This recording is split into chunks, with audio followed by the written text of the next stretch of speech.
For a few milliseconds, really, of cosmic time, our species has lived on one very, very small rock in a very small solar system that's a part of a fantastically unimportant suburb in one of an uncountable number of galaxies. We are adapted to an environment, the African savanna, which we abandoned.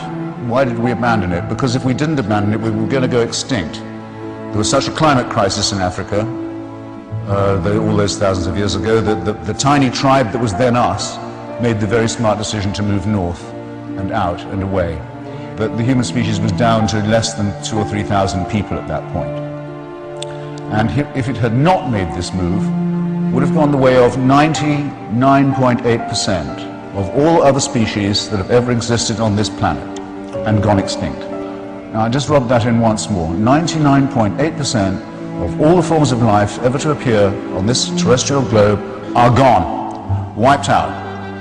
And it was nearly us. And this doesn't to me give the evidence of a design, of the finger of a god of any kind, let alone one who wishes us well. It rather suggests to me that nature and the world and human life are a struggle. For hundreds and hundreds of years, the human struggle for freedom was against the worst kind of dictatorship of all, the theocracy, the one that claims it has God on its side, the divine right of kings, the feudal system, the monarchical one against which the American Revolution, with its secular humanism, took place. I believe the totalitarian temptation has to be resisted, and I believe this is one of its core and origin points. And so what I'm inviting you to do is to consider emancipating yourself from the idea that you, selfishly, are the sole object of all the wonders of the cosmos and of nature, because that's not a humble idea at all. It's a very arrogant one, and there's no evidence for it.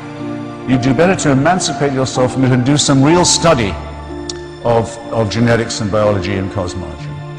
And then, again, a second emancipation, to think of yourselves as free citizens who are not in thrall to any supernatural, eternal authority, which you will always find is interpreted for you by other mammals who claim to have access to this authority that gives them special power over you.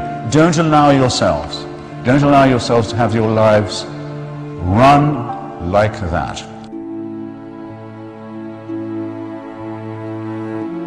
I don't know if you really think that when you die you can be corporeally reassembled and have conversations with authors from previous epochs. It's not necessary that you believe that in Christian theology, and I have to say it sounds like a complete fairy tale to me. The only reason I want to meet Shakespeare, or might even want to, is because I can meet him any time, because he is immortal in the works he's left behind.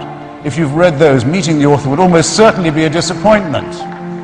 But when Socrates was sentenced to death for his philosophical investigations and for blasphemy, for challenging the gods of the city, and he accepted his death, he did say, well, if we are lucky, perhaps I'll be able to hold conversation with other great thinkers and philosophers and doubters too. In other words, that the discussion about what is good, what is beautiful, what is noble, what is pure and what is true could always go on. Why is that important? Why would I like to do that? Because that's the only conversation worth having. And whether it goes on or not after I die, I don't know. But I do know that it's the conversation I want to have while I'm still alive. Which means that to me, the offer of certainty, the offer of complete security, the offer of an impermeable faith that can't give way, is an offer of something not worth having. I want to live my life taking the risk all the time that I don't know anything like enough yet, that I haven't understood enough, that I can't know enough, that I'm always hungrily operating on the margins of a potentially great harvest of future knowledge and wisdom. I wouldn't have it any other way. And I'd urge you to look at those of you who tell you, those people who tell you at your age that you're dead till you believe as they do. What a terrible thing to be telling to children. And that you can only live by accepting an absolute authority. Don't think of that as a gift. Think of it as a poisoned chalice Push it aside, however tempting it is. Take the risk of thinking for yourself. Much more happiness, truth, beauty, and wisdom will come to you that way. Thank you.